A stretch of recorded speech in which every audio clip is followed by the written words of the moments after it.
Welcome back. If you've been trying to find your live videos on the Facebook app on PC after the new update, this guide will show you the quickest way to get there.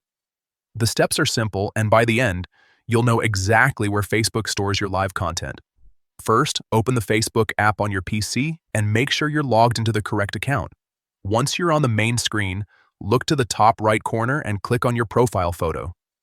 This will open the main account menu where you can access your personal settings and activity options. From there, choose Settings and Privacy. After that, go into Activity Log. This section is where Facebook keeps a record of many actions connected to your account, including posts, interactions, and other activity you've made over time.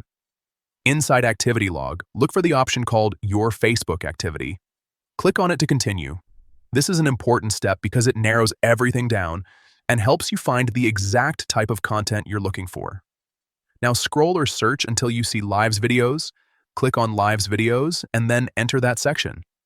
Here, Facebook will show your live video history, including the live videos you have posted or managed through your account. If you do not see your live videos right away, don't worry. Sometimes Facebook takes a moment to load all activity, especially if your account has a lot of posts or if the interface has recently changed after an update. In that case, give it a few seconds and check again. This method is very useful if you want to review past live streams, download content, or simply keep track of what you've shared. It also helps when Facebook moves features around, which can make things harder to find at first. So just remember the path. Open Facebook app, click your profile photo, go to Settings and Privacy, open Activity Log, select your Facebook activity, and then tap Lives Videos. That's how you can quickly find your live videos on Facebook app on PC with the new update.